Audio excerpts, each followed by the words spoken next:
Aduh. Ya.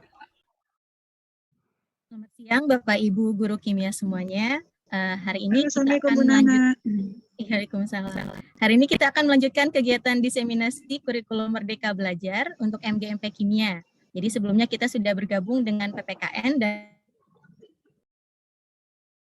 Bahasa Indonesia. Sekarang khusus untuk guru kimia saja. Di sini kita sudah kedatangan 2 orang guru kimia dari SMA Negeri 70 yang sudah menjadi sekolah penggerak. Sebelumnya saya izin share screen untuk memperkenalkan terlebih dahulu. Sudah muncul? Bapak Ibu di layar? Ya, sudah muncul, sudah Bu. Ini narasumber kita yang pertama. Beliau bernama Bapak Ade Nurdiansyah SPD. Beliau alumni dari S1 Pendidikan Kimia UNJ. Beliau juga mempunyai riwayat mengajar sebagai guru kimia di SMAN 47 Jakarta. Lalu sekarang dari tahun 2005 hingga sekarang mengajar menjadi guru kimia di SMAN 70 Jakarta. Alamatnya di Jalan Pisang nomor 24, Jombang, Ciputat, Tangerang Selatan. Nah, jika Bapak Ibu nanti ingin menghubungi beliau, ini nomor WhatsApp-nya, silahkan bisa dicatat ya, supaya nanti kalau ada pertanyaan-pertanyaan mungkin Bapak Ibu bisa bertanya ke beliau. Ya, hari ini narasumber kita ada 2. Narasumber yang kedua, ini ada Ibu yang masih cukup muda, lebih muda dari saya. Beliau bernama Ibu Devita Yuliana. Beliau juga riwayat pekerjaannya sempat mengajar di SMA Al-Izhar, Pondok Labu, lalu mengajar di SMA Boarding School Darun Najah, dan semenjak 2019 hingga sekarang menjadi guru kimia di SMAN 70 Jakarta. Beliau tinggal di Depok, Jawa Barat. Ya. Untuk emailnya dan nomor handphonenya sebagai berikut. Jadi nanti kalau ada yang mau bertanya silahkan. Ya mungkin itu saja perkenalannya supaya waktu kita lebih efektif. Dipersilahkan kepada narasumber kita, Ibu Devita, untuk memulai materinya. Baik, terima kasih Bu Isnania. Mohon izin Bapak Ibu, Assalamualaikum warahmatullahi wabarakatuh. Waalaikumsalam warahmatullahi wabarakatuh. Baik, selamat siang Bapak Ibu Guru di MGMP Jakarta Barat, wilayah 2. Perkenalkan, saya Devita Yuliana dan nanti saya bersama senior saya, Pak Ade Nurdiansyah, akan coba sharing pengalaman dan pemahaman kami tentang perangkat ajar apa saja yang ada di kurikulum Merdeka. Nah, saya sendiri, kalau misalnya disebut sebagai narasumber, sebenarnya agak deg-degan ya, Bapak Ibu ya. Karena mungkin saya mendapat pelatihan lebih dulu saja daripada Bapak Ibu. Jadi kita dapat informasi-informasi tentang kurikulum Merdeka lebih dulu saja daripada Bapak Ibu yang di sini. Nah, saya coba untuk menghimpun pemahaman saya yang berserakan dari berbagai sumber, dan karena ini nanti sifatnya sharing, maka nanti dipersilahkan untuk Bapak Ibu yang mungkin mempunyai pertanyaan atau mempunyai insight atau pendapat bisa disampaikan di forum ini untuk kita diskusikan bersama. Baik, saya izin share screen. Sebelumnya, mari kita simak satu video berikut, Bapak Ibu.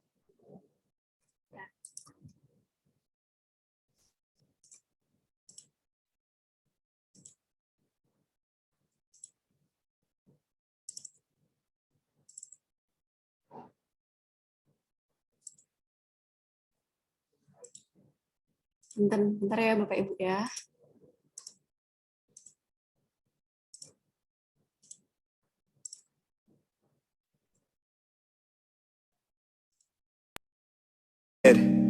Suaranya apakah terdengar?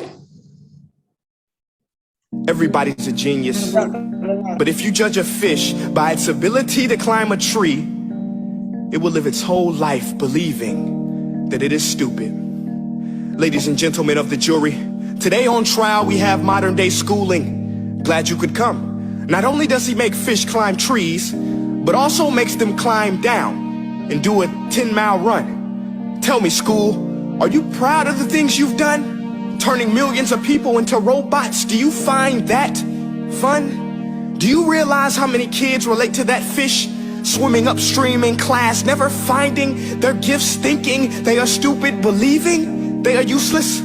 Well, the time has come, no more excuses. I call school to the stand and accuse him of killing creativity, individuality, and being intellectually abusive.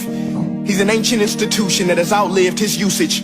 So, Your Honor, this concludes my opening statement, and if I may present the evidence of my case, I will prove it. Proceed. Exhibit A. Here's a modern day phone. Recognize it? Here's a phone from 150 years ago. Big difference, right? Stay with me. Here's a car from today. And here's a car from 150 years ago. Big difference, right? Well, get this. Here's a classroom of today. And here's a class we used 150 years ago. Now ain't that a shame? In literally more than a century, nothing has changed. Yet you claim to prepare students for the future? But with evidence like that, I must ask, do you prepare students for the future or the past? I did a background check on you and let the record show that you were made to train people to work in factories, which explains why you put students in straight rows, nice and neat, tell them sit still, raise your hand if you want to speak, give them a short break to eat, and for 8 hours a day, tell them what to think. Oh, and make them compete to get an A letter which determines product quality, hence grade A of meat. I get it. Back then, times were different. We all have a past. I myself am no Gandhi. But today, we don't need to make robot zombies. The world has progressed. And now we need people who think creatively, innovatively, critically, independently, with the ability to connect. See, every scientist will tell you that no two brains are the same. And every parent with 2 or more children will confirm that claim. So please explain why you treat students like cookie cutter frames or snapback hats, giving them this one-size-fits-all crap. Watch your language. Sorry, Your Honor, but if a doctor prescribed the exact same medicine to all of his patients, the results will be tragic. So many people will get sick, yet when it comes to school, this is exactly what happens. This educational malpractice, where one teacher stands in front of 20 kids, each one having different strengths, different needs, different gifts, different dreams, and you teach the same thing the same way? That's horrific. Ladies and gentlemen, the defendant should not be acquitted. This may be one of the worst criminal offenses ever to be committed. And let's mention the way you treat your employees. Objection. Overruled. I want to hear this. It's a shame. I mean, teachers have the most important job on the planet, yet they're underpaid? No wonder so many students are short-changed. Let's be honest. Teachers should earn just as much as doctors, because a doctor can do heart surgery and save the life of a kid. But a great teacher can reach the heart of that kid and allow him to truly live. See, teachers are heroes that often get blamed, but they're not the problem. They work in a system without many options or rights. Curriculums are created by policymakers, most of which have never taught a day in their life.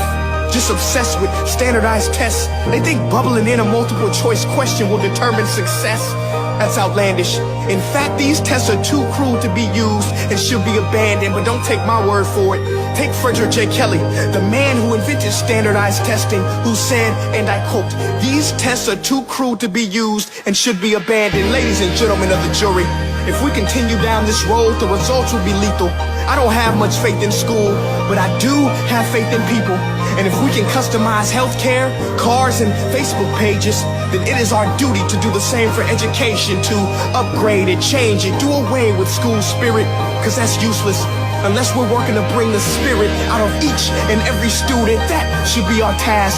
No more Common Core. Instead, let's reach the core of every heart in every class. Sure, math is important, but no more than art or dance. Let's give every gift an equal chance. I know this sounds like a dream, but countries like Finland are doing impressive things. They have shorter school days. Teachers make a decent wage. Homework is non-existent, and they focus on collaboration instead of competition. But here's the kicker, boys and girls.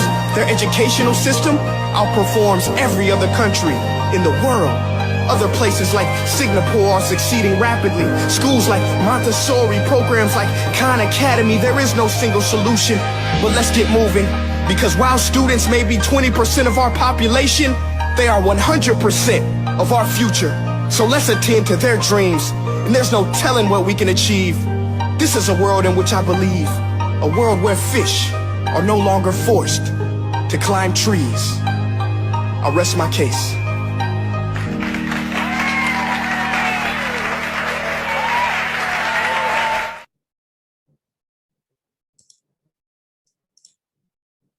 Baik, Bapak Ibu, dari video tadi ada satu kalimat di awal video yang menurut saya cukup menarik untuk kita renungkan bersama.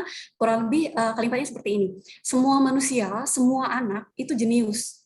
Tapi kalau kita menilai ikan dari kemampuannya memanjat pohon, maka itu akan membuatnya merasa bodoh seumur hidupnya. Nah, Bapak Ibu, kurikulum Merdeka ini, saya coba share screen dulu ya Bapak Ibu.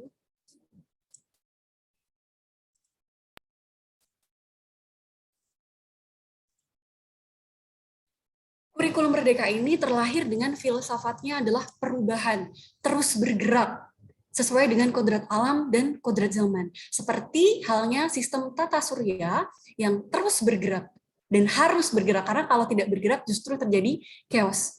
Nah, kurikulum Merdeka ini, keberagaman di kurikulum Merdeka ini merupakan sumbu kemanusiaan, dan di sini kita berorientasi penuh pada peserta didik, atau mungkin Bapak Ibu akrab dengan istilah student centered, di mana kita harus mempertimbangkan keunikan, karakter, serta latar belakang peserta didik.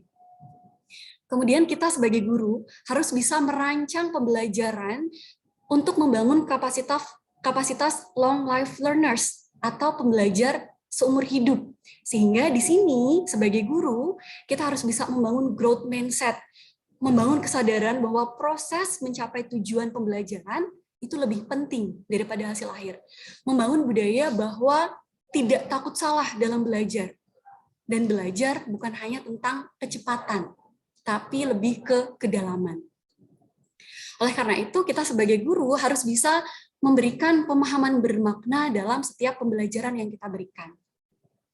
Kemudian ciri lain dari kurikulum Merdeka Belajar ini adalah pembelajaran haruslah relevan dan kontekstual, sesuai dengan konteks dan budaya peserta didik. Serta di kurikulum Merdeka Belajar ini kental akan kolaborasi ya Bapak Ibu ya, kolaborasi dengan berbagai stakeholder pendidikan, baik itu orang tua maupun komunitas sebagai mitra. Baik, di diseminasi kali ini, saya nggak bisa next ya, oke. Di diseminasi kali ini, kita akan berfokus pada perangkat ajar apa saja sih yang ada di kurikulum Merdeka. Jadi kurang lebih, yang pertama ada capaian pembelajaran atau disingkat CP, mungkin Bapak Ibu sudah pernah mendengar ya CP. Kemudian yang kedua, tujuan pembelajaran dan alur tujuan pembelajaran. Ini akan kita pelajari bersama untuk hari pertama ini. Kemudian nanti di minggu kedua, kami akan coba sharing pengalaman dan pemahaman kami tentang modul ajar. Berikut sudah saya rangkumkan perbandingan antara kurikulum 2013 dan kurikulum Merdeka. Jadi kalau di kurikulum Merdeka kita ada istilah capaian pembelajaran, itu kurang lebih kalau di kurikulum 2013 adalah KIKD. Kemudian tujuan pembelajaran itu kurang lebih adalah indikator. Kemudian alur tujuan pembelajaran atau ATP, ini kurang lebih adalah silabus. Kemudian ada modul ajar itu kurang lebih merupakan RPP. Nah, tadi di Zoom pertama sudah dibahas sedikit oleh Bu Yeni ya, Bapak Ibu, tentang profil pelajar Pancasila. Jadi sebenarnya profil pelajar Pancasila itu apa sih? Profil pelajar Pancasila itu merupakan perwujudan pelajar Indonesia yang merupakan pelajar sepanjang hayat yang memiliki kompetensi global dan berperilaku sesuai dengan nilai-nilai Pancasila. Nah, di sini ada 6 dimensi. Sudah hafal Bapak Ibu di sini? 6 dimensi profil pelajar Pancasila, kita hafalin bareng-bareng dengan gerakan ya Bapak Ibu. Biasanya kalau dengan gerakan kita jadi lebih cepat hafal. Bisa ikutin saya Bapak Ibu. Yang pertama, profil pelajar Pancasila itu adalah beriman, bertakwa kepada Tuhan Yang Maha Esa, dan berakhlak mulia. Oke, beriman, bertakwa kepada Tuhan Yang Maha Esa, dan berakhlak mulia. Kemudian yang kedua, berkebinekaan global. Nah, berkebinekaan global seperti ini Bapak Ibu, berkebinekaan global. Kemudian yang ketiga, bergotong royong. Bergotong royong. Berarti kita saling bergandengan ya Bapak Ibu ya, bergotong royong. Kemudian kreatif, bernalar kritis, mandiri. Bisa ya Bapak Ibu ya? Sudah hafal? Coba kita ulangi sekali lagi dulu. Yang pertama, beriman, bertakwa kepada Tuhan Yang Maha Esa, dan berakhlak mulia. Kemudian, yang kedua, apa ini Bapak Ibu? Berkebinekaan global. kebinekaan global, Kemudian yang ketiga, bergotong royong, bergotong royong, kreatif, pendengar pendengar kritis, kritis, mandiri. mandiri. Coba saya ilangin slide-nya. Masih hafal nggak? Bapak Ibu ya. Profil pelajar Pancasila. Bareng-bareng Bapak Ibu. Beriman Beriman, Iman, bertakwa kepada Tuhan pada Yang Tuhan Maha Yang Esa, Maha Esa, berakhlak mulia. mulia, Kemudian yang kedua, kebinekaan global, berkebinekaan global. Kemudian yang ketiga, royong, bergotong royong, kreatif, kreatif, pendengar kritis, bernalar kritis, mandiri. mandiri. Alhamdulillah sudah langsung hafal ya Bapak Ibu ya. Baik, berangkat dari profil pelajar Pancasila inilah yang merupakan jantung dari kurikulum Merdeka, yang merupakan inti selnya kurikulum Merdeka. Nah, di sini kalau diturunkan ke dalam kegiatan intrakurikuler atau kegiatan pembelajaran, maka kita sebagai guru harus bisa membaca capaian pembelajaran yang pertama. Kemudian yang kedua, dari capaian pembelajaran itu diterjemahkan, kita harus bisa menerjemahkannya menjadi alur tujuan pembelajaran. Nah, kemudian dari alur tujuan pembelajaran ini, kita harus bisa mengkonkretkannya atau harus mengimplementasikannya ke dalam modul ajar. Gitu ya Bapak Ibu ya. Jadi profil pelajar Pancasila merupakan inti sel atau jantung dari kurikulum Merdeka. Nah, implementasinya dalam kegiatan pembelajaran atau kegiatan intrakurikuler nanti ada 3 perangkat ajar yang harus kita kenal. Yang pertama, capaian pembelajaran atau CP. Kemudian dari CP itu kita terjemahkan menjadi ATP. Dari ATP nanti kita konkretkan menjadi modul ajar. Nah, kita sekarang coba bahas satu persatu. Untuk yang pertama tentang CP atau capaian pembelajaran. Capaian pembelajaran itu merupakan kompetensi pembelajaran minimum yang harus dicapai oleh peserta didik pada setiap tahap perkembangan atau nanti kita sebut sebagai fase di setiap mapelnya. Atau ini sebenarnya CP ini merupakan integrasi dari KIKD ya Bapak Ibu ya. Kemudian dia disusun dalam berbagai fase, jadi mulai dari fase fondasi sampai fase F. Nah, karena kita pengajar SMA, maka nanti kita fokusnya di fase E dan fase F ini. Fase E itu adalah untuk kelas 10, kemudian fase F itu adalah untuk kelas 11 dan 12. Untuk CP kimia sendiri seperti ini, Bapak Ibu, saya coba share CP kimianya. Jadi mungkin nanti Bapak Ibu akan menerima satu dokumen CP, capaian pembelajaran yang terdiri dari ribuan halaman, 1000 lebih halaman. Nah, untuk saya coba share screen.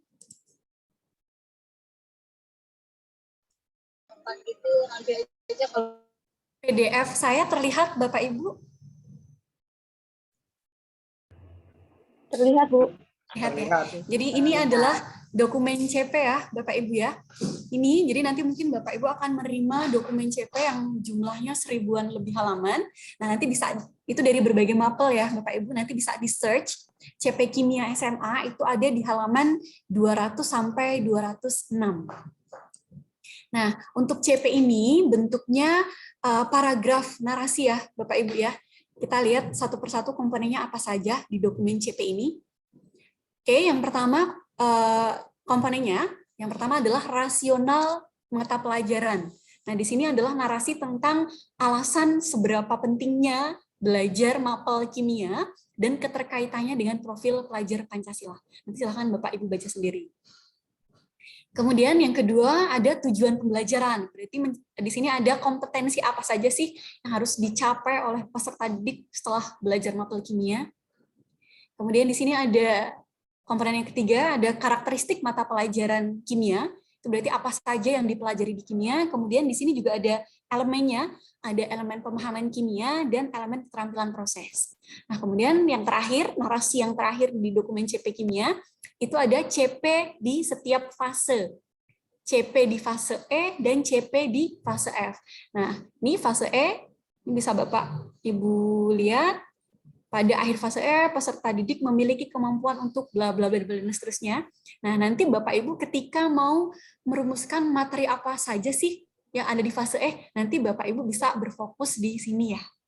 Jadi nanti silahkan dibaca di paragraf ini. Ini fase E-nya.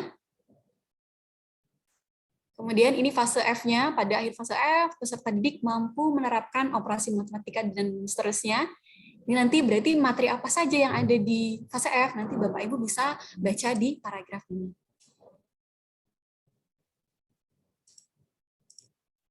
Nah, jadi CP,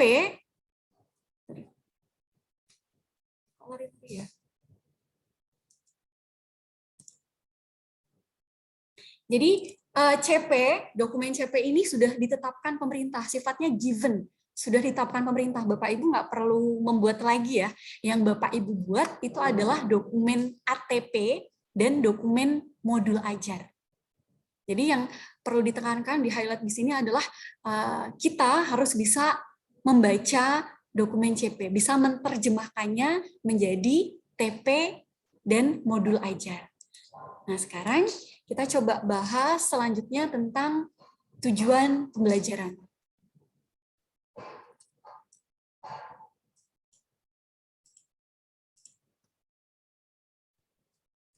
Baik, tujuan pembelajaran itu adalah jabaran kompetensi apa saja yang harus dicapai oleh peserta didik, di mana memuat 3 kompetensi, yaitu pengetahuan, keterampilan, dan sikap.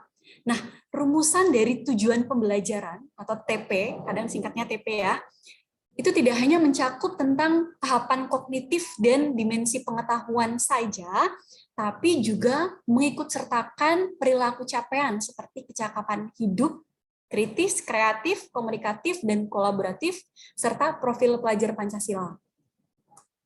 Atau kalau misalnya bisa dijabarkan, tujuan pembelajaran itu ada 3 komponen.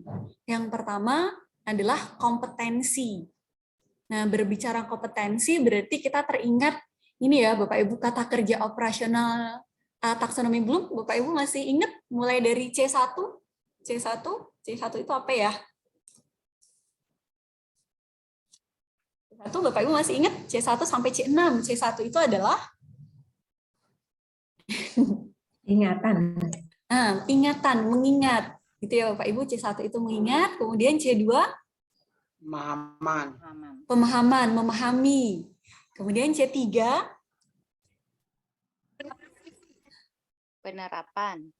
penerapan atau aplikasi. Kemudian C4-nya analisis. Kemudian C5 dan C6 ini telah direvisi ya Bapak Ibu ya. Taksonomi Bloom setelah direvisi, C5 itu adalah evaluasi dulu, baru habis itu C6 mencipta. Jadi iya, kreatif. Jadi yang sudah direvisi C5 itu jadi C6 jadi C5 ya, karena mencipta, kreasi itu menjadi puncak tertinggi dari kompetensi dari taksonomi Bloom. Ini kompetensi. Kemudian berbicara konten, berarti kita ke dimensi pengetahuan ada faktual, konseptual, prosedural, metakognitif. Kemudian komponen yang ketiga adalah variasi. Variasi itu merupakan keterampilan berpikir apa saja yang harus dikuasai oleh peserta didik untuk mencapai tujuan pembelajaran. Nah, penggunaan keterampilan berpikir ini meliputi kreatif, kritis, tingkat tinggi, serta keterampilan berpikir HOTS. Nah, ini contoh tujuan pembelajaran di mapel lain, nanti akan disampaikan oleh Pak Ade, contoh tujuan pembelajaran di mapel kimia. Nah, jadi intinya ketika kita mau merumuskan TP, itu adalah kita harus melihat CP-nya. CP-nya kita baca dulu Bapak Ibu. CP di setiap fasenya kita baca dulu. Kemudian strategi selanjutnya adalah merumuskan kalimat tujuan pembelajaran dengan mengambil referensi dari berbagai sumber atau memadu-madakan tujuan pembelajaran dari berbagai kurikulum. Kemudian selain itu juga harus mengidentifikasi ada profil pelajar Pancasila apa nih dalam TP itu. Itu ya Bapak Ibu kurang lebih. Nah, sekarang kita ke alur tujuan pembelajaran. Ada TP, tujuan pembelajaran, dan ada ATP, alur tujuan pembelajaran. Alur tujuan pembelajaran itu sebenarnya apa sih? Baik, alur tujuan pembelajaran itu sebenarnya rangkaian dari tujuan pembelajaran yang sudah kita buat Bapak Ibu. Jadi kalimat-kalimat TP disusun sedemikian rupa dari awal hingga akhir dalam satu fase, itu merupakan alur tujuan pembelajaran. Jadi intinya gabungan dari TP-TP, gabungan dari tujuan pembelajaran. Nah, cara pengembangannya berarti tadi sama, kita harus melihat CP-nya, kemudian kita identifikasi materinya di setiap fase apa saja sih. Kemudian profil pelajar Pancasila yang terkait apa saja. Nah, kemudian kita buat kalimat TP-nya, kalimat tujuan pembelajarannya. Setelah itu kita susun menjadi ATP secara urut dari awal hingga akhir dalam satu fase. Kemudian jangan lupa juga untuk menentukan kebutuhan jam pada ATP tersebut. Tentunya dengan melihat analisis minggu efektif yang sudah kita lakukan di awal tahun. Nah, untuk menuliskan TP nanti bisa dituliskan E.1, E.2, E.3, dan seterusnya, atau bisa juga 10.1, 10.2, 10.3, dan seterusnya. Itu maksudnya apa? Jadi E.1 itu maksudnya tujuan pembelajaran 1 pada fase E, atau pada kelas 10. Jadi nanti mungkin Bapak Ibu akan menjumpai contoh-contoh ATP ya. Terus tiba-tiba 10.1 itu apa? Jadi 10 itu adalah kelas 10, atau E.1 itu berarti tujuan pembelajaran 1 di fase E. Nah, berikut tips penyusunan ATP yang sudah kami lakukan di SMA 70. Jadi penyusunan ATP itu dilakukan di tingkat satuan pendidikan. Jadi di sini kerjasamanya adalah antar guru di MGMP sekolah, bukan MGMP antar sekolah ya Bapak Ibu ya. Karena ATP itu, karena kita merumuskan ATP itu dengan menganalisis karakteristik peserta didik serta sekolahnya. Jadi bisa jadi nih ATP antara sekolah 1, sekolah A dan sekolah B berbeda. Tapi kalau antara guru kimia 1 dan guru kimia 2 di sekolah yang sama, itu ATP yang dipakai mesti sama. Gitu ya Bapak Ibu. Jadi ATP ini dibuatnya adalah di MGMP di setiap sekolah. Beda halnya dengan modul ajar. Kalau modul ajar yang akan kita pelajari nanti, ini gambaran sedikit saja ya Bapak Ibu ya, itu kita membuatnya masing-masing guru. Jadi bisa jadi nih, dalam satu sekolah yang sama, tapi gurunya bisa berbeda dalam membuat modul ajar, sesuai dengan karakteristik guru dan tentu karakteristik peserta didik serta sekolahannya. Kemudian apabila teridentifikasi kendala atau ketidakefektifan dalam pembelajaran, maka bisa dilakukan evaluasi, bisa dilakukan perbaikan pada perangkat ajar, pada tujuan pembelajaran atau pada alur tujuan pembelajarannya. Baik, jadi intinya alur tujuan pembelajaran ini mengarahkan guru untuk merencanakan, untuk mengimplementasi, untuk mengevaluasi agar pembelajaran berjalan dengan sistematis, teratur, serta konsisten ya Bapak Ibu ya. Baik, selanjutnya akan disampaikan contoh-contoh realnya di kimia seperti apa, akan disampaikan oleh Pak Ade. Monggo Pak Ade. Terima kasih Bu Devita. Wah, luar biasa nih. Ya, hebat, lengkap, jelas. Saya bingung mau nyampein apa ini. Ya, luar biasa Bu Devita. Baik, Bapak Ibu. Assalamualaikum warahmatullahi wabarakatuh. Assalamualaikum ala Rasulillah Sayyidina Muhammad ibn Abdillah wa ala alihi wa sahbihi wa mawalah. Wala haula wala quwata illa billah. Yang kami hormati Bapak Irawan selaku Ketua MGMP Jakarta Barat 2. Salam kenal Pak. Yang kami hormati Irwan Pak Irwan bukan Irawan. Oh Pak Irwan, mohon maaf Pak. Pak Irwan Rianto ya. Yang pakai tamar buto. Oke, Po ya Pak. Baik, yang kami hormati moderator kita yang cantik dan luar biasa, Bu Isnania. Salam kenal Bu, Bapak Ibu guru kimia wilayah Jakarta Barat 2 yang hebat luar biasa. Semoga kita dalam keadaan sehat walafiat. Amin, amin ya Rabbal. Baik, Bapak Ibu, saya melanjutkan dari apa yang sudah disampaikan oleh Ibu Devita. Mohon izin screen.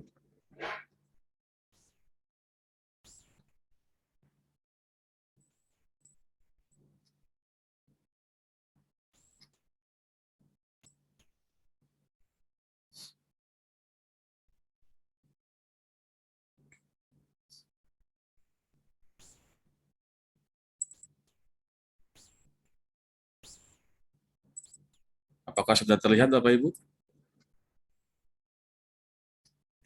Sudah, Pak. Sudah ya, baik. Bahwa Ya, sudah, Pak. ya, terima Jelas, kasih. Pak, jelas. Terima kasih.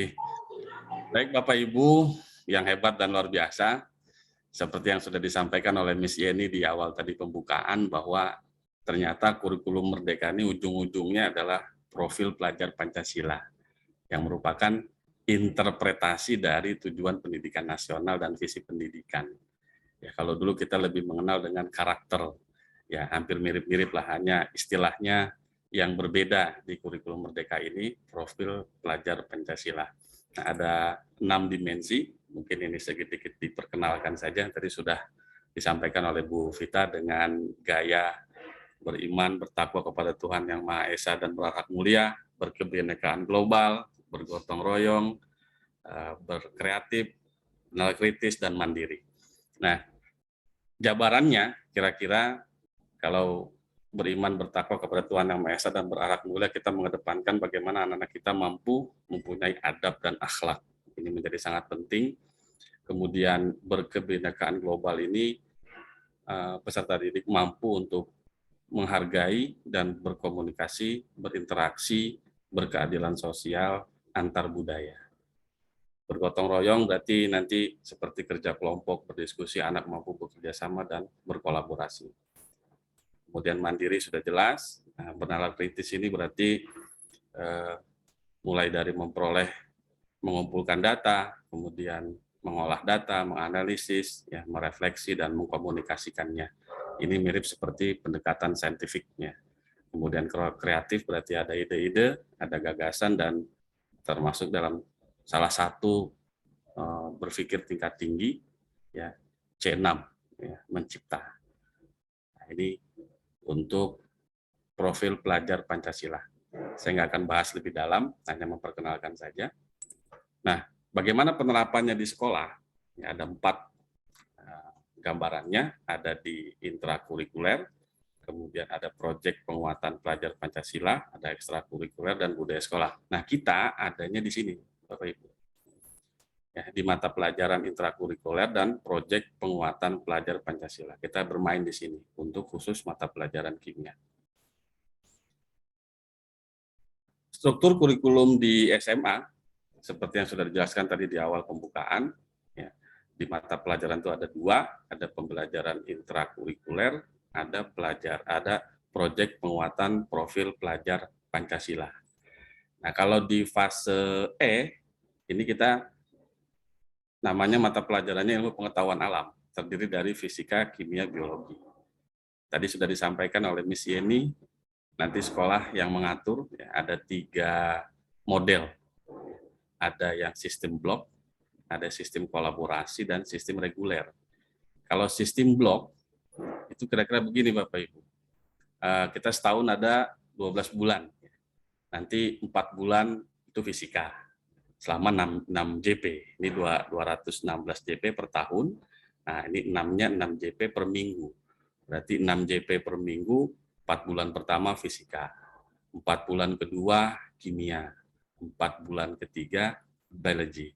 Gitu. Atau nanti susunannya itu diatur oleh sekolah. 4 bulan, 4 bulan, 4 bulan. Itu sistem blok. Kemudian sistem kolaborasi, itu team teaching. Ya, jadi masuk semua tuh.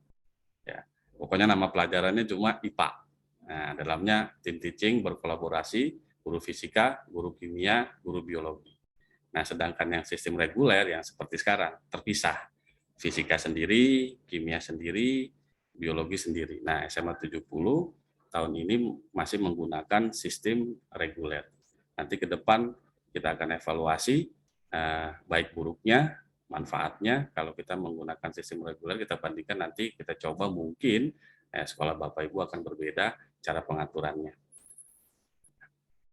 Nah, kemudian ini wajib semua pelajaran yang disampaikan oleh Miss Yeni di fase E itu semua ada.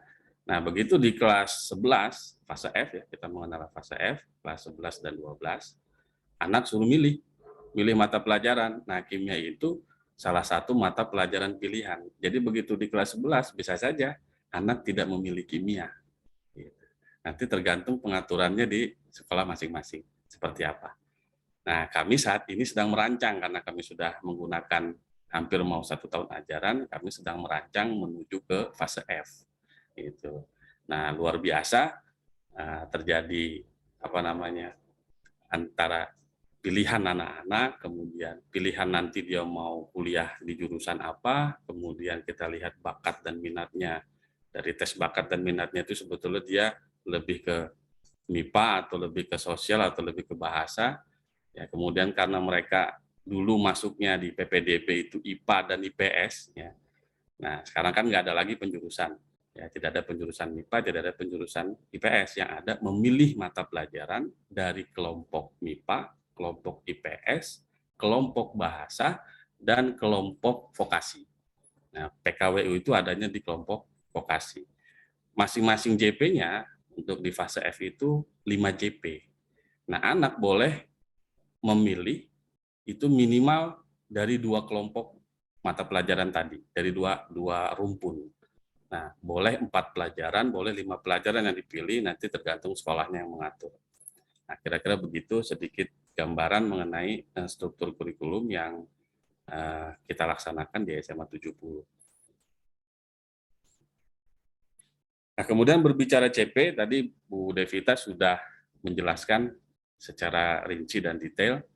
Ya, di gambaran saja bahwa CP itu adalah kompetensi minimum yang harus dicapai oleh peserta didik untuk setiap mata pelajaran. Berarti nanti Bapak Ibu, kita bedah CP-nya.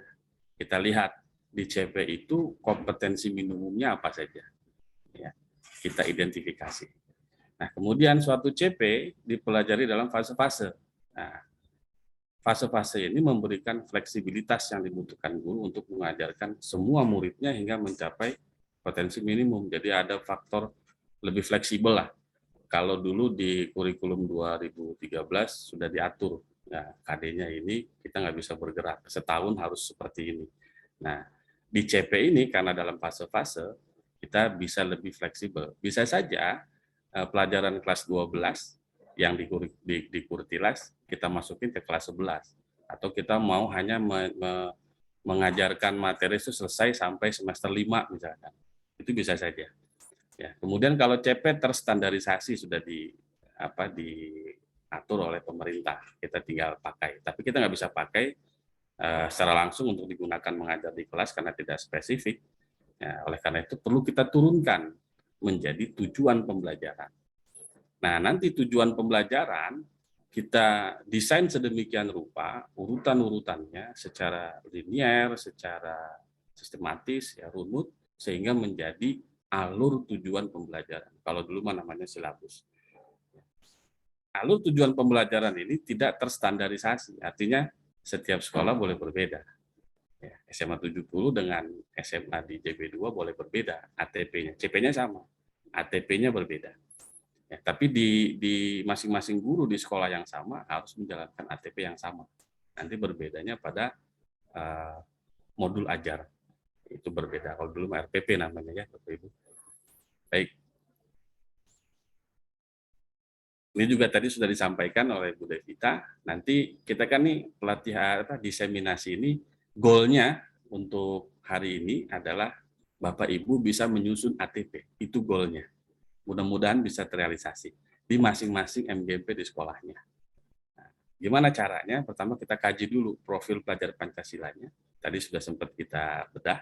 Ada 6 dimensi karakter yang akan kita kembangkan dalam kurikulum ini. Kemudian kita analisis CP-nya. Nanti kita coba bedah CP-nya. Apa yang kita analisis? Satu, kita analisis kompetensi minimumnya. Yang kedua, kita analisis kontennya. Konten materinya apa saja sih? Di fase E apa, di fase F apa. Setelah kita tentukan materi atau konten, baru kita rumuskan tujuan pembelajaran. Tadi juga sudah disampaikan oleh Bu Devita, dalam merumuskan tujuan pembelajaran, di dalam tujuan pembelajaran itu harus memuat 3 kompetensi. Kompetensi pengetahuan, kompetensi keterampilan, dan sikap. Dalam hal ini berkaitan dengan profil pelajar Pancasila. Kalau dulu di kurikulum 2013 terpisah, KI 1 sendiri, KI 2 sendiri, KI 3 sendiri pengetahuan, KI 4 sendiri keterampilan. Ini kita ramu jadi satu. Jadi satu namanya tujuan pembelajaran. Nah, komponen-komponen tujuan pembelajaran, pertama tadi ada kompetensinya. Ada 3 kompetensi yang harus ada di sana. Kemudian ada kontennya, kemudian ada variasinya. Nah, variasinya ini nanti berkaitan dengan berpikir tingkat tinggi, yang HOTS gitu ya. Kemudian setelah kita rumuskan tujuan pembelajaran, misalkan Bapak Ibu merumuskan tujuan pembelajaran sesuai dengan konten yang ada, misalkan ada 10 atau ada 8. Ada 8 tujuan pembelajaran. Nah, ini kita susun. Nah, tadi Bu Devita sudah menyampaikan cara menyusunnya boleh E1, E2. Ya, boleh 10.1 untuk fase E ya, 10.1, 10.2 dirunut sampai terakhir. Ya, linear, sistematis, dan logis saling terkait satu sama lain. Nah, kemudian baru kita atur alokasi waktu setiap TP. Untuk fase E, kita ada 72 JP per tahun. 72 JP per tahun untuk intrakurikuler. 36 JP-nya untuk proyek penguatan profil pelajar Pancasila. Bukan proyek mapel ya Bapak Ibu.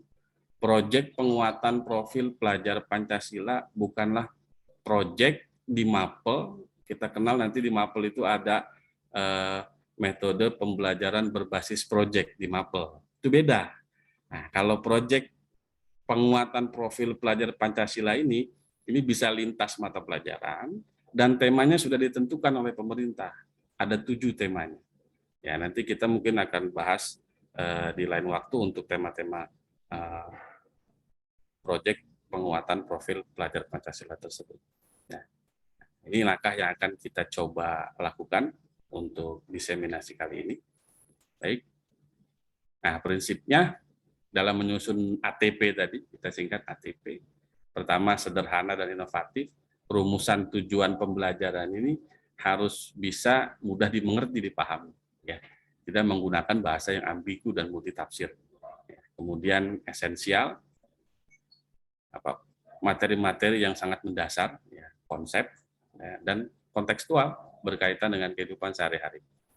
Berkesinambungan, satu sama lain saling berhubungan, ya, berkelanjutan, kemudian pengoptimalan 3 aspek kompetensi, tadi sudah disampaikan, ada pengetahuan di situ, ada keterampilan di situ, ada sikap di situ, diramu jadi satu.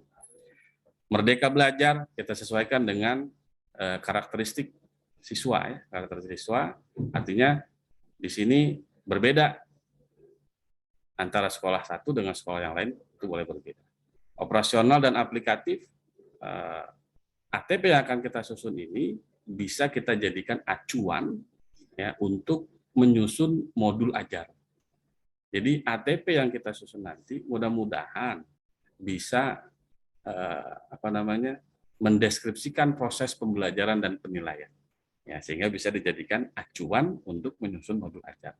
Ya, adaptif dan fleksibel, berarti sesuai dengan karakteristik sekolah, ya, sesuai dengan karakteristik siswa, sesuai dengan kompetensi guru. Peran guru sangat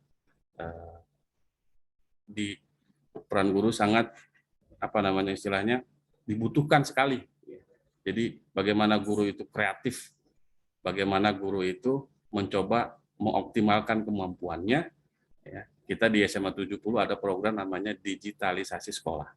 Jadi setelah kami susun ATP, kemudian kami susun modul ajar ini kami kembangkan dalam sebuah LMS.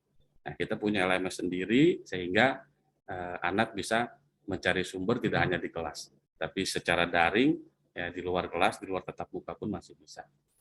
Nah, kira-kira seperti itu. Ini yang ada di CP yang sudah disampaikan oleh Bu Devita. Ya. Tujuan mata pelajaran kimia yang saya merah-merahin berarti sudah sesuai dengan profil pelajar Pancasila. Nanti Bapak Ibu tinggal dibaca aja ya. Baik, kemudian ini CP-nya.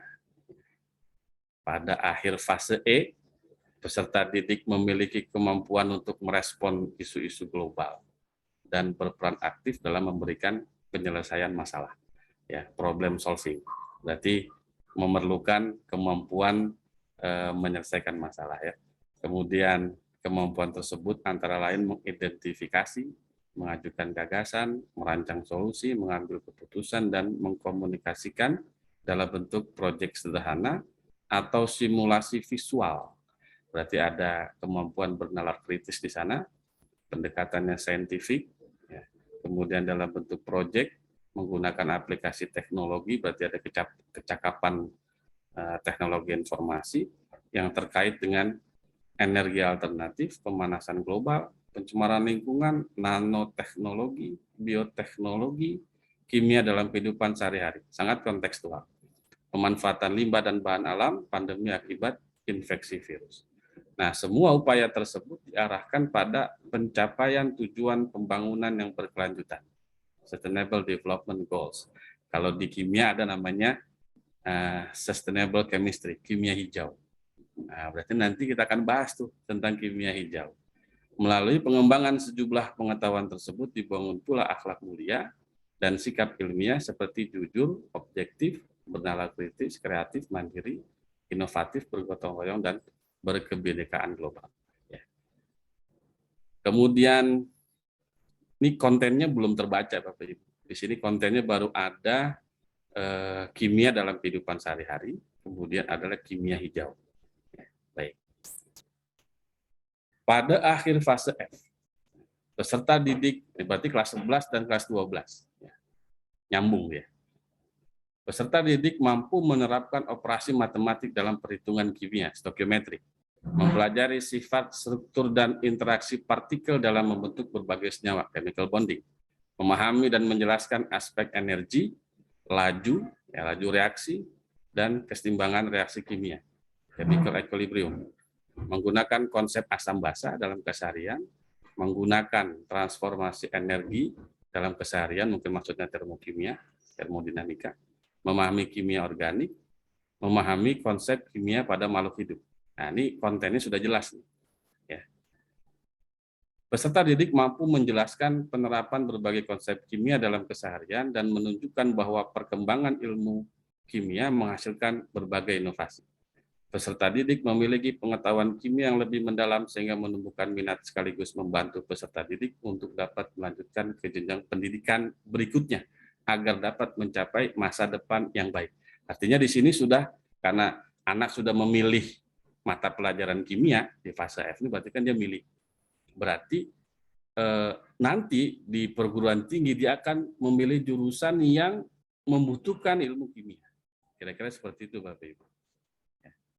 Kemudian terakhir, sama mengarah pada profil pelajar Pancasila. Bedanya di fase E dan di fase F, kalau di fase E ada proyek penguatan profil pelajar Pancasila, 36 JP setahun. Jadi kalau tatap muka cuma 2 JP, kemudian proyeknya 1 JP, di Dapodik nanti terbacanya tetap 3 JP untuk kelas 10 fase E.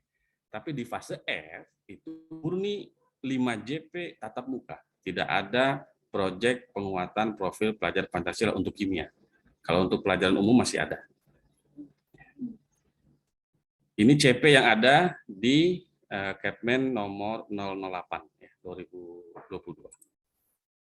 Nah, sekarang kalau kita lihat dari kaca elemen, di CP itu ada elemen pemahaman kimia, ada keterampilan proses. Baru akan terlihat nih, Bapak Ibu, di fase E, konten-konten materinya apa saja. Ya. Menjelaskan konsep kimia dalam kehidupan sehari-hari, kemudian ada pemanasan global, persamaan reaksi, hukum dasar kimia, dan struktur atom, dan aplikasinya dalam nanoteknologi. Ada materi yang baru di sini, yaitu nanoteknologi. ya, kaitannya dengan struktur atom. Kemudian yang hilang di kurikulum 2013 berarti ikatan kimia. Ya, ikatan kimia hilang. Kemudian redox kalau nggak salah ya, redox kelas 10 juga nggak ada. Masuknya stokiometri, konsep mol, ini sebetulnya masih masuk di hukum dasar. Kalau kami di 70 memasukkan konsep mol yang dasar, konversi saja, itu di hukum dasar kimia. Nanti stokiometri reaksinya baru di fase F. Ya. Nah, setelah kita lihat fase-fase ini, CP-CP ini, barulah kita buat analisisnya. Nah, di fase E, ternyata kompetensi minimal memahami dan mengaplikasikan C2 dan C3, menjelaskan dan menerapkan. Artinya, tujuan pembelajaran nanti yang akan kita susun minimal C2 dan C3. Lebih rendah nggak boleh C1. Ya, C2 dan C3. Kalau lebih tinggi gimana? Boleh kalau lebih tinggi. Ya, ini lingkup materinya coba sudah saya rangkum, ada hakikat ilmu kimia, ini opsional saja. Karena ini kayaknya sudah pernah dibahas di fase D di SMP. Ya, tapi di 70 coba dikupas kembali, tapi lebih ke proyek saja. Ya, tapi tidak membahas secara detail materi dan perubahannya, ciri-ciri perubahan kimia, perubahan fisis, ya itu kan sudah di SMP. Tapi kita bedah kembali. Kemudian yang baru ini kimia hijau, pemanasan global juga termasuk kita tekankan karena ada di CP-nya, kemudian persamaan reaksi kimia, hukum dasar kimia, konsep mol, nah struktur atom, ini dari mulai perkembangan teori atom, kemudian nomor atom, nomor massa, konfigurasi elektron, sistem periodik, sampai sifat periodik. Ini kita bahas. Ya, kita kaitkan dengan nanomaterial, nanoteknologi. Kemudian di fase F, nanti di kelas 11 dan 12 pun sama, kompetensi minimal C2 dan C3. Ada stokiometri reaksi, jelas tadi ya sudah dibahas. Nah, mungkin yang belum ada di situ adalah sifat koligatif. Ini saya nggak melihat di sini ada sifat koligatif, tapi ini kita masukkan saja. Kemudian barulah kita buat, kita buat TP-nya, tujuan pembelajarannya. Dari yang tadi sudah kita analisis, kontennya apa saja, kemudian kompetensi minimal apa saja, ada berapa tadi Bapak Ibu komponennya? Ada kompetensi, ada konten, dan variasi.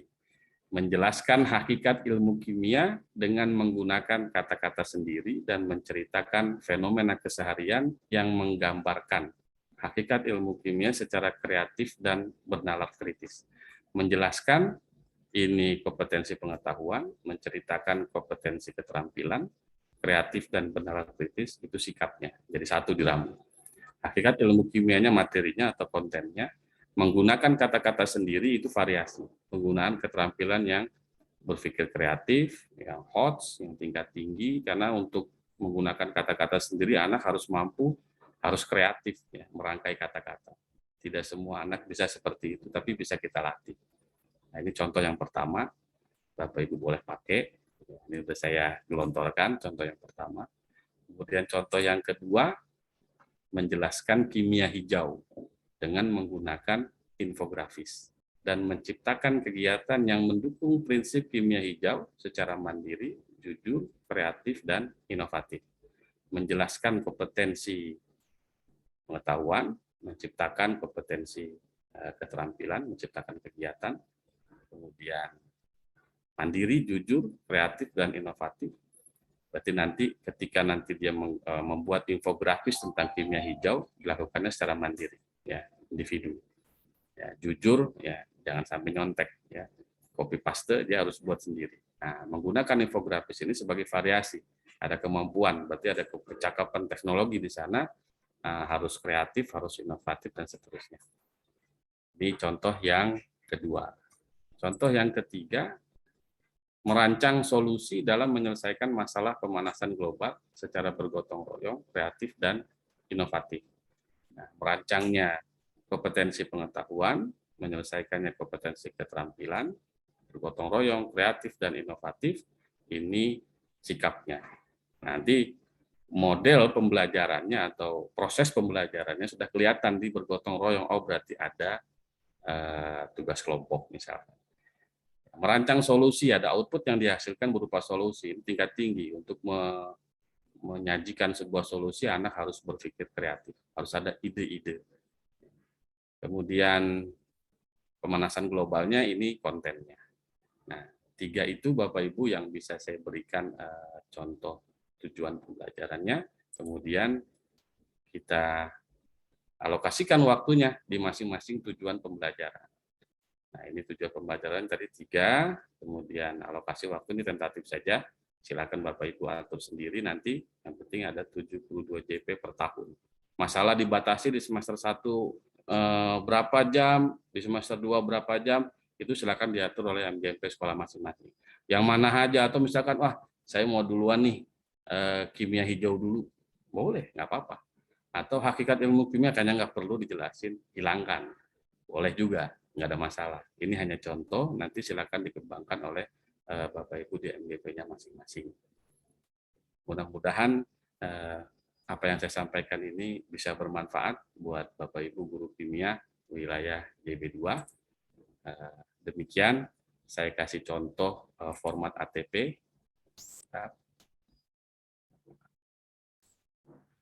Ini contoh format ATP yang kami kembangkan di SMA 70. Kelihatan Bapak Ibu? Kelihatan Pak, jelas. Kelihatan ya? Oke, ada jelas. judulnya, kemudian mata pelajarannya, fasenya, alokasi waktunya 72 JP sesuai dengan CP-nya ya Bapak Ibu, nanti dilihat. Kalau fase F berbeda. Nah, ini kami susun se-MGMP. Kami mulai dengan rasional. Bahwa alur tujuan pembelajaran ini dibuat dengan mendasari pengertian siswa terhadap perubahan kimia. Artinya dia punya dasar, ada punya pengetahuan sebelumnya, berarti di fase D ya di SMP. Terhadap perubahan kimia yang merupakan esensi dari pembelajaran kimia. Bahwasanya dasar ilmu kimia adalah perubahan materi berdasarkan perubahan struktur ikatan kimia atau reaksi kimia. Setelah memahami hakikat ilmu kimia dan mengkaitkan ilmu kimia dengan kesehariannya, siswa dibawa ke konsep yang lebih abstrak, yaitu dengan mengetahui dan memahami struktur atom. Berarti nanti setelah kita belajar hakikat ilmu kimia, pemanasan global, kemudian kimia hijau, kami masuk ke struktur atom. Ya, serta melihat bagaimana pentingnya memahami hukum-hukum dasar kimia. Setelah struktur atom, baru kami masuk ke tata nama dan persamaan reaksi, tata nama yang sederhana saja, kemudian masuk ke persamaan reaksi, masuk ke hukum dasar kimia, terakhir konsep mol. Dapat diaplikasikan ke dalam perhitungan-perhitungan kimia. Konsep mol saja yang konversi, tapi stokiometri reaksinya nanti di fase F. Nah, alur tujuan pembelajaran ini juga dibuat berdasarkan analisis konteks SMA 70 dengan mempertimbangkan kondisi peserta didik, sarana dan prasarana, serta kondisi lingkungan sekolah baik internal maupun eksternal. Monggo Bapak Ibu kalau membuat ATP nanti kalau mau pakai ini tinggal ganti nama sekolahnya nggak apa-apa. Ya. Kemudian CP-nya tinggal di copy paste dari Capmen 008 2022, copy paste saja. Nah, ini yang Bapak Ibu buat yang tadi. Ini tujuan pembelajarannya dibuat alurnya. 10.1 apa, 10.2 apa, 3 apa, 4 apa, 5 apa, dan seterusnya. Sampai apa tadi, konten yang sudah yang ada di CP. Terus kita coba muat juga profil pelajar Pancasila apa yang mau kita capai. Ini tinggal bisa ditambahin ya, ini belum ada mandiri, ini baru kritis, kreatif, gotong royong, ya mandirinya belum ada, berkebinekaan globalnya belum ada, nanti Bapak Ibu bisa tambahkan. Nah, glosarium itu karena tadi ATP itu adalah harus sederhana dan mudah dipahami, maka ketika nanti ada bahasa atau kata-kata yang asing atau kata-kata yang khusus, Bapak Ibu bisa tambahkan glosarium. Ya. Nah, glosarium ini hanya pilihan saja, boleh dipakai, boleh enggak. Ya, itu saja Bapak Ibu yang bisa kami sampaikan. Ini sudah ada contohnya, nanti kami akan berikan ke panitia. Mudah-mudahan bisa menjadi acuan Bapak Ibu untuk membuat ATP. Goalnya ATP. Berarti nanti tugasnya selama seminggu ke depan sebelum masuk ke modul ajar, mudah-mudahan minggu depan Bapak Ibu di masing-masing sekolah sudah memiliki ATP-nya. Kami pun sekarang sedang merevisi, karena kita sudah 3 kali nih Bapak Ibu. Kurikulumnya dulu begitu pertama masuk sekolah penggerak, belum ada namanya itu kurikulum. Seiring waktu ada namanya kurikulum prototype. Nah, sekarang masuk ke kurikulum Merdeka. Jadi kami sedang merancang revisi untuk fase E dan fase F di SMA 70. Terima kasih, mohon maaf, semoga bermanfaat. Billahi taufiq wal hidayah. Assalamualaikum warahmatullahi wabarakatuh. Waalaikumsalam warahmatullahi wabarakatuh. Waalaikumsalam Ya, warahmatullahi wabarakatuh. luar biasa sekali ya pemaparan dari para narasumber kita. Semoga bisa membuka gitu ya. Mungkin yang awalnya belum tahu tentang apa sih kurikulum Merdeka ini gitu ya. Sekarang jadi lebih paham walaupun mungkin baru sekedar kulit-kulitnya aja gitu. Nah, untuk yang masih penasaran untuk lebih jelas gitu, silakan diberikan kesempatan untuk sesi pertama 3 orang penanya. Silakan untuk raise hand ya.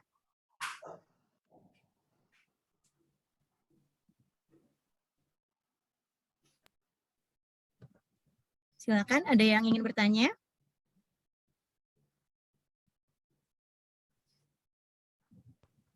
Udah paham semua kayaknya nih, Bu. Iya, kayaknya nih, Pak. Alhamdulillah. Karena pemaparannya sangat jelas sekali. Oh, ada. Yang pertama Bapak Irwan, Bapak Ketua kita, lalu ada Bu Ade Rizky. Ada satu lagi, silakan jika ada yang mau bertanya.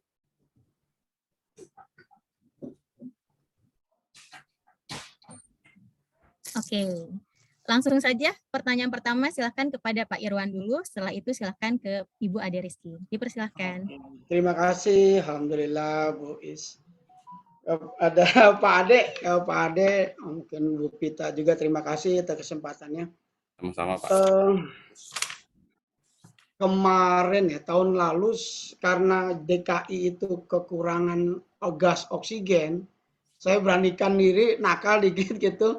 Kelas 10, kelas 11, kelas 12 saya ajarin bikin gas oksigen. Iya, itu memberanikan diri ya untuk kekurangan gas oksigen di Jakarta, sehingga anak-anak belajar kimia bisa membuat gas oksigen dengan bahan yang ada di rumah seperti PK itu kalium permanganat itu kan pakai sebagai katalisnya dari gas dari cairan H2O2 hidrogen peroksida. Nah, apakah itu termasuk salah satu kemerdekaan dalam mengajar gitu ya? Itu yang saya pertanyakan. Walaupun tidak ya kayak emosi aja kok kita belajar kimia nggak bisa bikin gas oksigen gitu ya. Akhirnya berbekal dengan ya belajar dengan Pak Uga gitu kimia terapan, ya akhirnya anak-anak belajar membuat juga reaktornya dengan selang impusan dan seterusnya. Pertanyaannya, apakah salah satu itu bisa dimasukkan ke dalam ya materi-materi Merdeka Belajar begitu. Terima kasih, Pak Ade. Siang. Assalamualaikum. Assalamualaikum warahmatullahi wabarakatuh. Terima kasih Pak Irwan. Pertanyaan berikutnya dulu, Pak, ditampung dulu ya Pak ya, biar nanti sekalian menjawabnya. Silakan Ibu Ade Rizky. Baik, bismillahirrahmanirrahim. Assalamualaikum warahmatullahi wabarakatuh. Waalaikumsalam. Terima kasih atas kesempatannya. Yang saya ingin tanyakan lebih ke teknikalnya. Tadi kan sempat disampaikan kalau kelas siswa nanti di fase E itu bisa memilih untuk milih pelajaran IPA-nya apa, IPS-nya apa, dan bahasanya apa. Nah, apakah memungkinkan jika misalnya waktu kelas 10 siswa A misalkan dia tidak mengambil kimia, ketika kelas 11 tiba-tiba dia tertarik nih, baru dapat ilham mau masuk ke kedokteran atau saya mau masuk ke farmasi. Jadi akhirnya kelas 11 dia mau ambil kimia. Nah, jadi pertanyaan saya adalah bagaimana siswa A tersebut bisa mengejar materi kelas 10 yang sebelumnya tidak dia dapatkan. Misalnya kelas 10 dia nggak ngambil kimia, kelas 11 baru ngambil kimia. Sedangkan materi kimia itu kan berkelanjutan seperti itu. Seperti kayak misalnya kalau mau belajar tentang stoikio, dia harus tahu tentang konsep mol dulu. Sedangkan untuk kelas 10, dia nggak belajar konsep mol dulu. Nah, apakah memungkinkan seperti itu, Pak? Untuk ketika siswa itu dalam pemilihan mata pelajaran seperti itu. Terima kasih. Assalamualaikum warahmatullahi wabarakatuh. Waalaikumsalam. Waalaikumsalam warahmatullahi wabarakatuh. Ya, satu lagi ya Pak ya, biar sekalian. Yang ketiga adalah Pak Okto Sagala, silahkan. Ya, terima kasih Ibu Nana. Pak Ade, kalau tidak salah lihat saya tadi bahwa sistem pembelajaran IPA tadi ada dengan sistem blok, dengan sistem collab dengan mapel lain atau IPA lain. Yang ketiga dengan sistem reguler. Untuk yang collab dengan IPA lain, Pak, kita kolaborasi. Itu berarti kan kalau tidak salah tadi saya dengar ketiga guru masuk bersama. Itu apakah ada CP yang sama antara Fiskim Bio gitu, Pak? Itu yang pertama. Yang kedua, pertanyaan saya adalah di capaian belajar tadi hanya ingin minta penegasan saja, Pak, di fase E tidak ada redox ya, Pak ya. Redox dan daya hantar ya, Pak ya, tidak ada. Berarti itu diajarkannya di fase F. Apakah seperti itu? Mohon penegasannya Pak Ade. Terima kasih Pak Ade, terima kasih Bu Nana. Terima kasih. Terima kasih Pak Okto. Ya silahkan kepada para narasumber, Pak Ade dan Bu Devita untuk menjawab ketiga penanya tadi. Bu Devita mau jawab, Bu Devita? Aduh, ini saya ke Pak Irwan dulu ya. Oke. Pak Irwan menanyakan tentang pembuatan gas oksigen ketika terjadi kelangkaan oksigen beberapa waktu yang lalu. Ini saya harus banyak belajar nih dari ini pembelajaran yang dilakukan oleh Pak Irwan. Jadi intinya yang pertama kita berpatokan pada CP. CP itu adalah kompetensi minimum yang harus dikuasai oleh peserta DIK dalam satu fase. Nah, ketika misalnya kita mau berkreasi, mau menambahkan materi lain atau konten lain, itu sangat dipersilahkan. Tapi yang jelas untuk yang CP tadi sudah terpenuhi. Apalagi tadi yang disampaikan Pak Irwan adalah tentang pembuatan gas O2 yang pada waktu itu mengalami kelangkaan. Nah, itu tentu sangat kontekstual dan sangat kontekstual sekali. Karena pas waktu itu terjadi kelangkaan oksigen. Itu ya, Pak Irwan, nanti mungkin bisa ditambahkan Pak Ade. Kemudian terkait pemilihan mapel ya, ini Pak Ade ini ahlinya karena Pak Ade ini adalah staf di kurikulum di SMA 70. Jadi yang jelas di kelas 10 itu anak-anak belajar semua mapel. Jadi belajar kimia, belajar ekonomi, fisika, belajar sosiologi dan seterusnya, baru nanti akan melakukan pemilihan mapel itu di kelas 11 dengan mempertimbangkan jurusan apa yang akan diambil nanti ketika kuliah. Jadi kalau misalnya kedokteran, berarti kurang lebih nanti di kelas 11-nya harus mengambil mapel biologi dan kimia.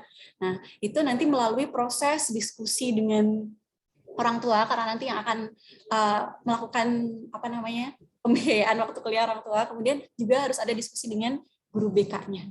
Nanti lebih detail ke Pak Ade, soalnya Pak Ade staf kurikulum. Begitu. Untuk Pak Okto tadi terkait redox dan daya hantar ya. Betul, untuk redox dan daya hantar di fase E memang tidak ada. Jadi beda dengan kurikulum 2013, itu di semester 2 kan ada daya hantar listrik larutan. Untuk kurikulum Merdeka ini, daya hantar di fase F ya, kalau nggak salah Pak Andi. Daya hantar dan redox. Ya. Itu silahkan Pak Ade, monggo. Oke. Baik, terima kasih. Pertama Pak Irwan ya, Pak. Wah, malah saya jadi belajar nih Pak, luar biasa. Iya. Bapak sudah menerapkan kurikulum Merdeka sebelum kurikulum Merdeka lahir. Sangat kontekstual, inovatif, kreatif, luar biasa Pak. Kalau dari konten materi ini diajarkan di kelas 10, berarti ada kaitannya dengan materi konsep kimia dalam kehidupan sehari-hari. Atau bisa juga masuk ke persamaan reaksi. Di situ ada kalium permanganat dengan H2O2, itu juga bisa. Ya, digambarkan persamaan reaksinya juga seperti itu bisa. Jadi luar biasa Pak Irwan. Ya. Kurikulum Merdekanya belum lahir, sekolah merdekanya belum lahir, Bapak sudah bergerak duluan. Ya, sudah merdeka. Ya. Patut dicontoh Pak. Baik, terima kasih Pak. Tadi terinspirasi saya. Baik, yang kedua dari Bu Ade Rizky. Wah, sama-sama nih namanya Ade. Ya. Bu Ade, itu fase E itu kimia tetap dipelajari. Jadi ada kalau nggak salah 15 mata pelajaran. Ada pendidikan agama dan budi pekerti, pendidikan Pancasila, ya itu namanya PKN, berubah. Kemudian matematika, bahasa Indonesia, bahasa Inggris, kemudian ada seni. Ya, seni kita diberikan pilihan, ya, Boleh seni musik, boleh seni rupa, tergantung ketersediaan guru yang ada. Kemudian ada informatika, di kelas 10 ada informatika. Kemudian fisika, kimia, biologi dipelajari dalam satu rumpun IPA. Nanti kaitannya dengan Pak Okto, mau pakai sistem yang mana. IPS pun demikian dipelajari juga. Jadi ada sosiologi, geografi, ekonomi, dan sejarah. Ya, jadi kurang lebih ada 15 mata pelajaran yang dipelajari di kelas 10. Ya, makanya di kelas 10 tidak ada penjurusan MIPA ataupun IPS. Jadi dia belajar kimia, belajar sosiologi, belajar ekonomi. Begitu mau masuk fase F, barulah anak memilih. Nah, kita buka, kita sediakan. Ada tergantung ketersediaan guru di masing-masing sekolah. Ada 4 kelompok pilihan, kelompok MIPA, ada fisika, kimia, biologi, informatika, dan matematika tingkat lanjut. Ada 5 mapel di rumpun MIPA. Rumpun IPS ada sosiologi, geografi, ekonomi, sama antropologi. Bahasa, ada bahasa Inggris tingkat lanjut, dan bahasa asing.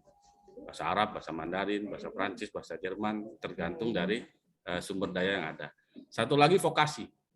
Ya, vokasi di dalamnya ada prakarya dan kewirausahaan atau keahlian lain yang bisa dijadikan mata pelajaran sesuai dengan kondisi sekolah. Mungkin ini bisa untuk anak-anak yang nggak mau kuliah, jadi diarahkan ke vokasi. Nah, kalau MIPA, IPS, bahasa, satu mapel itu dihitung 5 JP per minggu, sedangkan vokasi maksimal 2 JP, jadi tetap PKWU 2 JP. Anak memilih 4 atau 5 mapel dari minimal 2 kelompok. Berarti antara 20 sampai 25 JP per minggu untuk mata pelajaran pilihan. Komposisinya setiap mapel nggak boleh dipilih lebih dari 3. Misalkan si anak, misalkan 5 nih, 5 mapel. Ya, 5 mapel yang dipilih dari kelompok IPA dan kelompok IPS. Tidak boleh komposisinya 4-1, yang boleh 2-3. Ya. Jadi maksimal di kelompok itu dipilih 3 mata pelajaran. Atau mau diambil dari 3 rumpun juga boleh.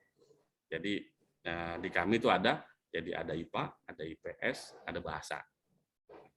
Komposisinya ada MIPA bahasa, MIPA IPS, IPS bahasa, ada 3-3-nya ada, IPS, MIPA, dan bahasa.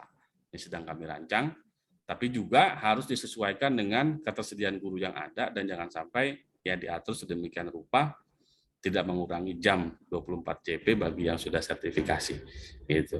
Memang itu kelemahan kita pada akhirnya ketika kita membebaskan anak untuk memilih, ya bakal ada pelajaran yang penuh, bakal ada pelajaran yang sedikit dipilih oleh anak-anak.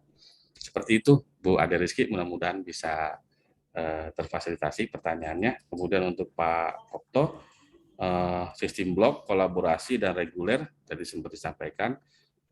Kolaborasi itu ada mata pelajaran yang irisan ya, seperti pemanasan global itu ada. Cuman caranya aja Pak, caranya aja yang tim teaching. Tetap materinya, materi kimia, materi fisika, materi biologi disampaikan. Cuman caranya aja mungkin bagi yang ada materi-materi yang beririsan itu bisa dilakukan kolaborasi. Seperti itu. Atau mau pakai 4 bulan fisika dulu selesaiin, 4 bulan kimia dulu, baru terakhir 4 bulan berikutnya biologi. Nah, 4 bulan yang ngajar guru fisika, terus guru kimia sama biologi ngapain? Nah, disitulah letaknya untuk menyusun perangkat ajar dan sebagainya. Tetap harus bekerja, bukannya leha-leha. Arahannya seperti itu. Gitu. Atau mau pakai sistem reguler yang sekarang, yang seperti sekarang. Yang DKI sih di sekolah penggerak, semuanya pakai sistem reguler.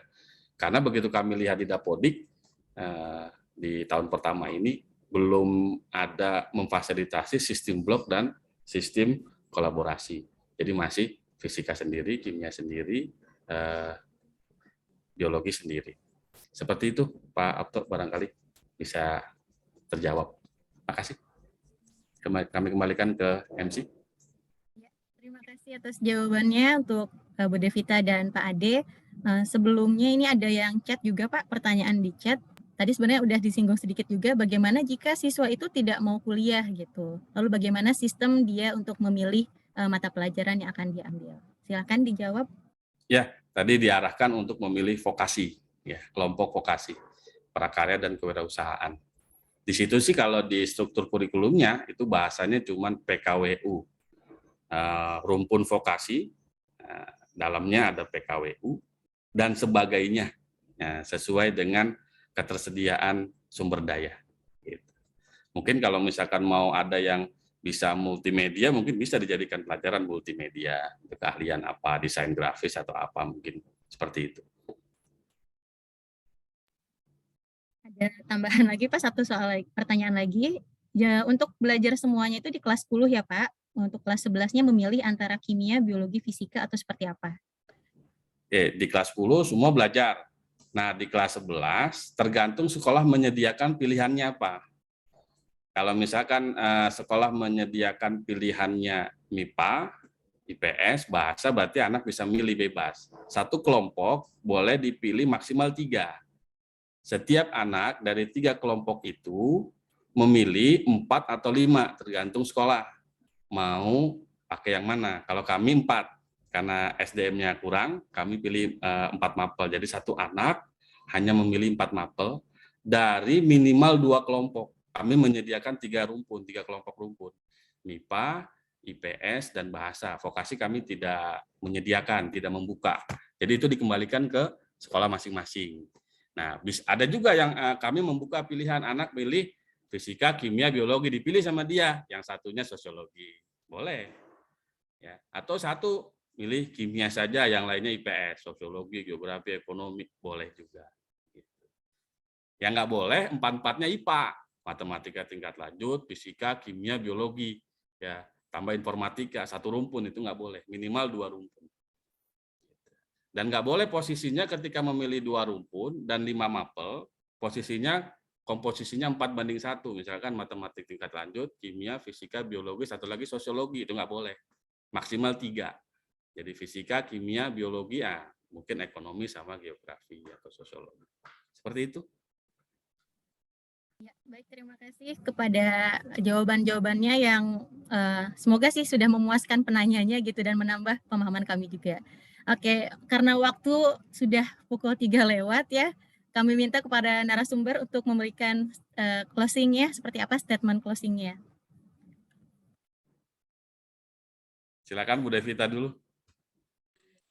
Jadi saya mengutip dari video yang disampaikan di awal tadi ya Bapak Ibu ya, bahwa semua manusia, semua anak itu jenius. Tapi kalau kita menilai ikan dari kemampuannya dalam memanjat pohon, maka dia akan merasa bodoh seumur hidupnya. Jadi di sini kita sebagai guru harus bisa melakukan pembelajaran yang variatif, yang bisa memfasilitasi keunikan dan karakteristik siswa. Begitu saja, silakan Pak Ade. Baik. Mungkin ada sedikit pengalaman di saya dulu waktu SMA.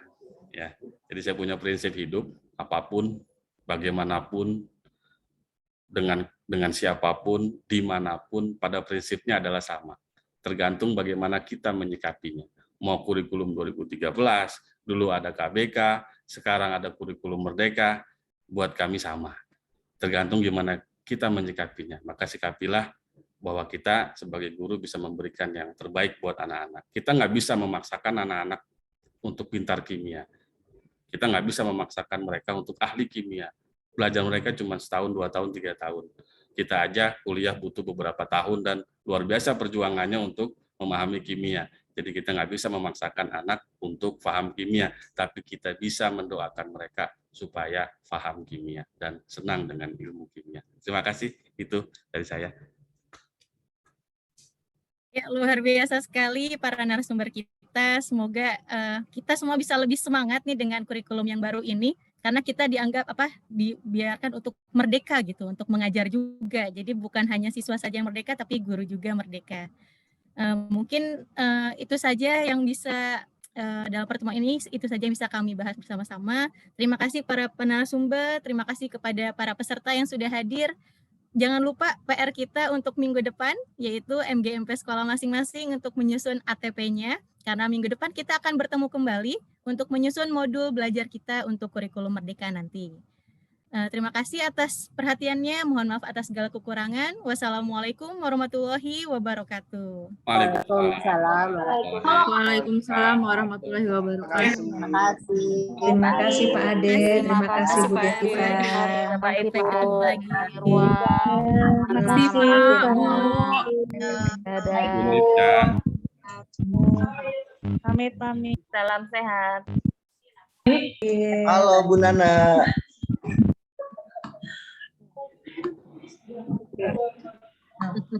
Kalau sebentar kita, tapi kalau Devika sendirian. Halo Bu Nana.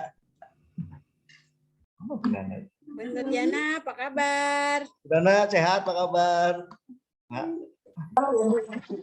Terima kasih Ibu-ibu, Butri. Terima kasih teman-teman semuanya. Tetap semangat, sehat.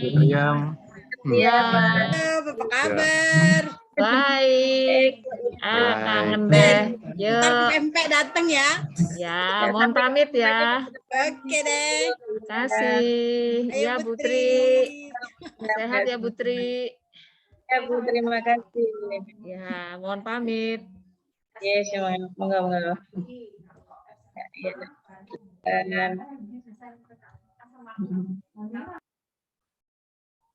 Ya, Bu.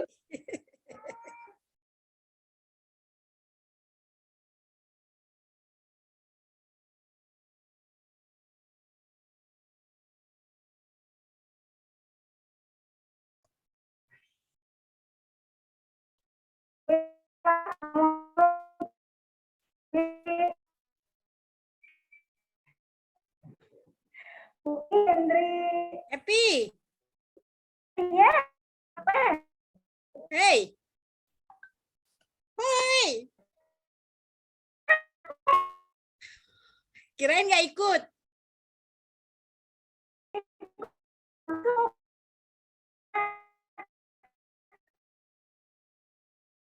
Oke ya. Keluar dulu ya.